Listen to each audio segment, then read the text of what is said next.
prendre à présent la direction de Londres pour notre rubrique Sans frontières. Londres, où nous attend notre correspondant Mathieu Boisseau.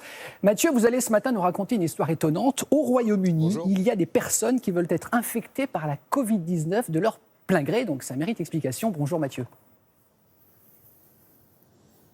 Bonjour.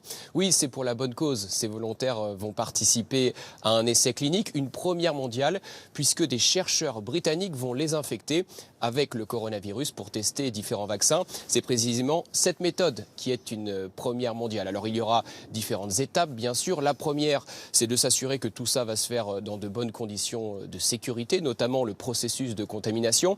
C'est vrai que cette expérience, elle pose question, y compris sur le plan éthique, mais tout cela va être très sérieux, puisque c'est mené notamment par le prestigieux Imperial College de Londres.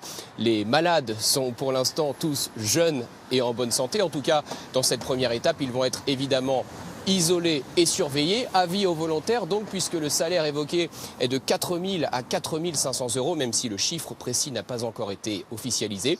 On vous propose de rencontrer l'un de ces candidats dans ce reportage réalisé par Charline Madini. Heureux à l'idée d'être contaminé par le coronavirus. J'ai reçu l'email. Alistair a 18 ans et il vient d'être sélectionné pour un essai clinique. De son plein gré, il va se faire inoculer le Covid-19 afin d'aider la recherche. Être infecté par le Covid-19, ce n'est pas quelque chose d'agréable pour qui que ce soit. Même pour moi, je préférais qu'il n'y ait pas d'essai, pas d'épidémie. Mais on est dans une pandémie.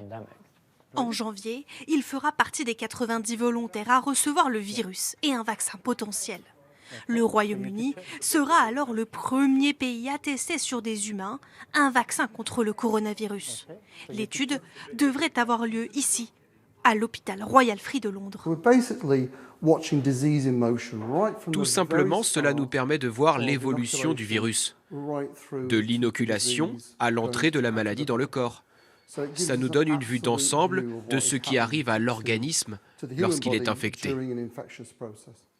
Jeune et en bonne santé, Alistair est le cobaye idéal, moins de risques lors de sa contamination.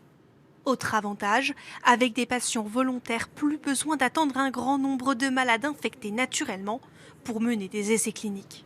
Selon les experts, cette étude où plusieurs vaccins seront testés permettra de savoir lequel sera le plus efficace contre la maladie. Ouais, si t'as le temps. Ouais. Au vaccin, aux dernières nouvelles, le Royaume-Uni était plutôt bien placé, non ?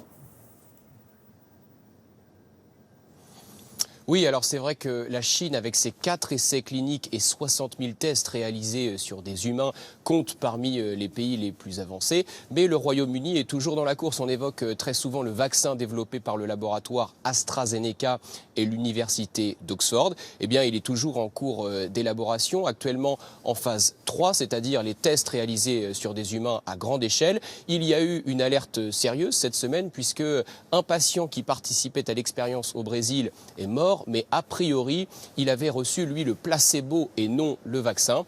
Les tests peuvent donc continuer et de nombreux scientifiques ici restent confiants sur la sortie d'un vaccin pour le début de l'année prochaine. Il reste donc peu de temps, mais en tout cas, quoi qu'il arrive, ce vaccin ne sera pas disponible à grande échelle, mais en petite quantité. Merci beaucoup Mathieu. Bon week-end, comme on dit chez vous à Londres. Allez.